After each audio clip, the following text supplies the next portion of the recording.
Let's dive right into it. So what are some characteristics of the Korean innovation ecosystem, and where do you see its strengths and also its weaknesses? So the Korean ecosystem, it's growing really, really fast. So compared to probably like several years ago, we can see way more many investors and startups, and also more and more like startup innovation centers and hubs as well. So we see way more energy coming into this sector, and we see more and more talented people also joining this team as well. And so in terms of the strengths, I think one of the best things over here is the speed and the growth. There's definitely way more opportunities popping up, and we're definitely seeing lots and lots of growth in terms of all of those numbers as well. Some parts where we could probably do better is because unfortunately the geographic part of where Korea is situation in, it's really not that much of a place where you can go right into other countries easily. And so in terms of like global operations, making services or products that can be used outside of Korea as well, that part we still need a little bit more work to do, but that's definitely getting better as well. Okay, so what would you say makes Korea an interesting startup hub, and particularly for foreign startups? So the government especially is putting lots of resource in creating these foreign startup center hubs as well. So for example, Seoul, they have a Seoul Global Startup Center, and over there they actually select teams that are operated by foreigners only. So it's like a great place for all these like foreign startup either like CEOs or like CTO CEOs, where the C-levels can also join on together, and it's a great place. They have like dozens and dozens of teams that are all gathered around over there. So they have like events, they have like gatherings, and there's lots of Koreans as well who would like to join over at that atmosphere. So it's one of the great places to hang out. So I guess after startups coming to Korea, what lessons can these foreign companies take back home or capitalize on after engaging in the Korean ecosystem? So Korea, I think it's one of the best startup hubs in Asia right now. It's definitely, there's so many stuff going on. So as a foreign startup who's coming to come over here and see how things are working, going on, I think one of the important things that they can learn is what different trends there are, especially in Korea as well. Like for example, lots of like tech startups going on, lots of like content space startups going on. You can definitely see like what type of startups are moving forward and faster than any other else. And also another thing is Korea, since there's lots of activities going on, they can see lots of events, lots of like gatherings of like all these like different tech startups up to like different like service startups. You can see these different trends going on just by looking at what type of like events are being held. And so based on those, if you want to learn like what activity is going on in Asia, then Korea is probably one of the great places where you can actually see that beforehand.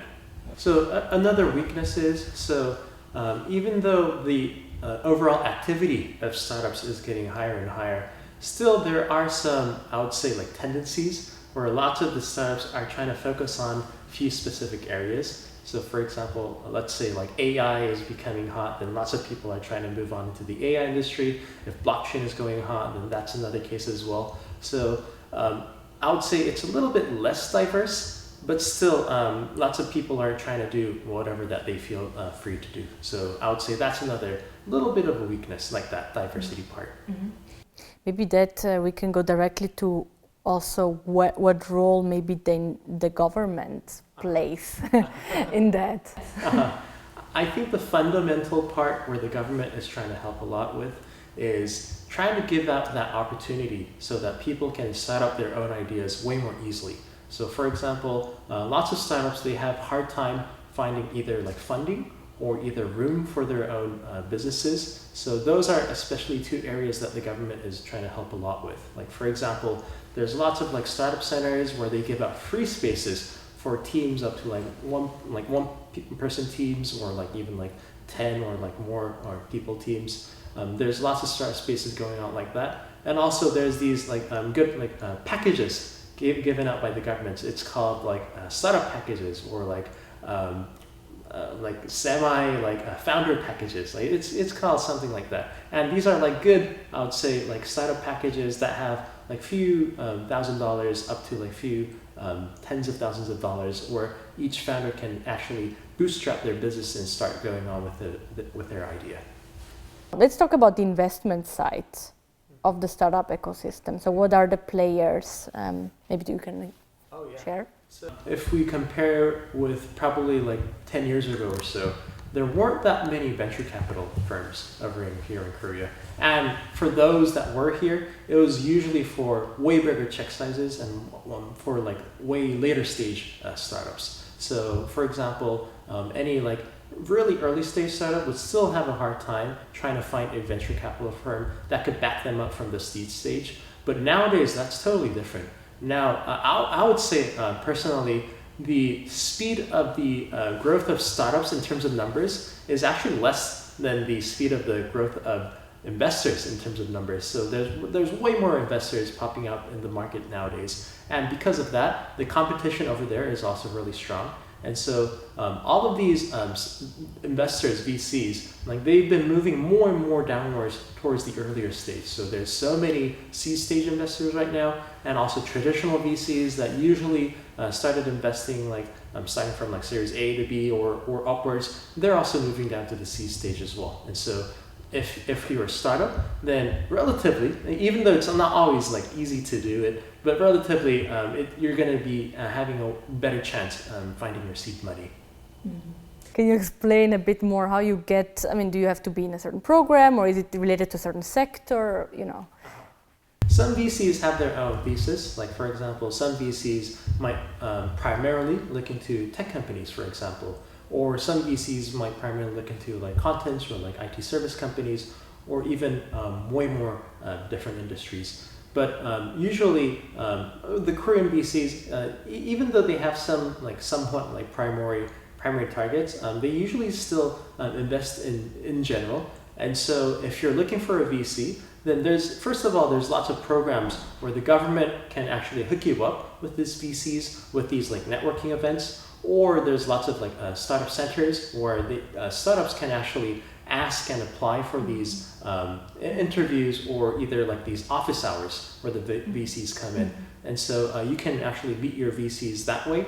Or you can also ask your fellow like founder friends, or if you do know a VC, you can always ask for more interest to other VCs. And so usually it's not that hard to meet a VC. Like not talking about the investment itself, but if you just want to encounter a VC, then usually it's been getting easier. Okay, good.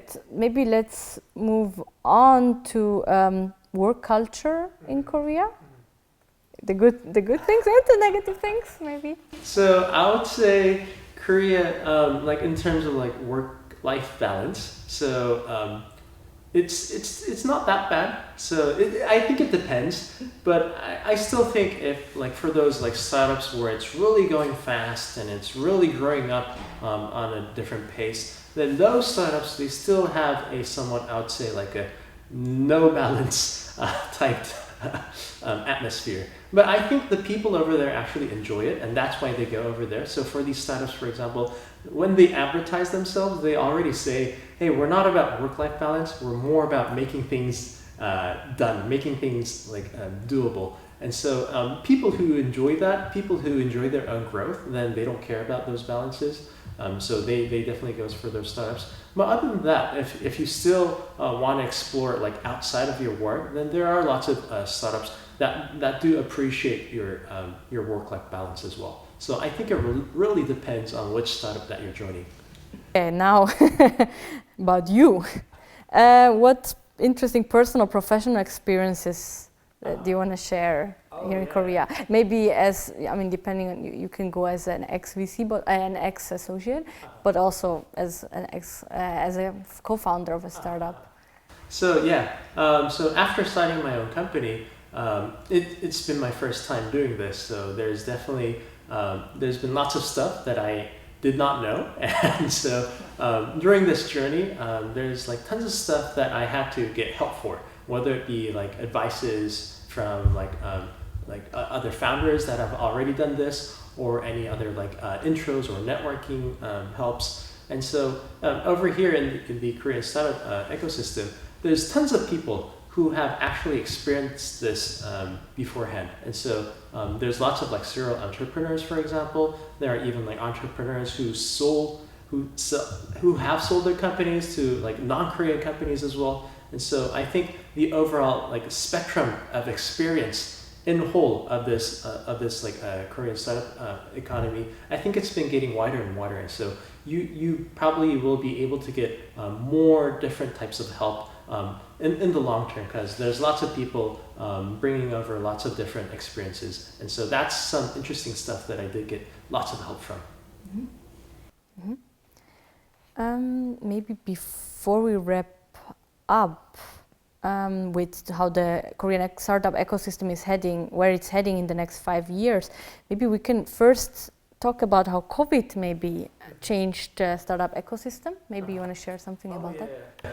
So due to the pandemic, there's been a big change in how you work and how businesses interact with each other. So for example, I think in Korea, remote work itself was not a big thing. So most of the companies would think that coming over to the office was the de facto. They couldn't actually imagine someone not being in the office. But that totally changed a lot. So starting from big conglomerates and down to startups as well, now remote working is actually something that people can now embrace more easily. And it's been a big trend, especially for software developers. Now lots of software developers actually prefer working remotely. And so if they're trying to find a new job, then they first see if that's one of the benefits that the companies can give out. So in terms of that work culture, that's a huge thing that changed a lot. And also on the business side, so now you can't really meet in person. All these offline meetings, they have been canceled a lot, or they have been postponed a lot. And so people now interacting through an online environment, setting up online calls and doing business over there, that's also been a really, really big change overall in this country. And so I think that's another part where people have been learning a new way to do business. And I think it's been good for some people, bad for some others, but in general, I think it's been saving a lot of time for the majority. Okay, yeah, great. So where do you see the Korean startup ecosystem heading in the next few years? So I think we're getting really healthy in terms of fundamentals, more and more serial entrepreneurs coming back to do another business, more and more people who had good experience selling their companies or even operating in big companies, not just Korean companies, but also really global companies as well. And then coming back and then sharing their knowledge over here, and also lots of investors that can really help them out start up their startups. And so in the long term, I think we're getting better and better. So hopefully, I think with this good fundamental, not just being healthy in Korea alone, but also being able to go out more globally. In the long term, I think Korea, if we really, really embrace this chance quite well, then I do think we'll be seeing more and more global companies starting out from Korea. Okay, any wrapping remarks you have? So I think it's been really interesting staying in the startup space during the last years. I think if you do have a chance to do your own startup, it's not an easy thing to do, but I would definitely recommend doing it once in a lifetime. And through that, you're probably going to learn a lot. And also, if you want to do a startup based in Asia, then Korea is really open towards all of those opportunities as well. So I think it's a really good time and a really good place to do a startup. And so if you ever come by, then we'd love to help you out.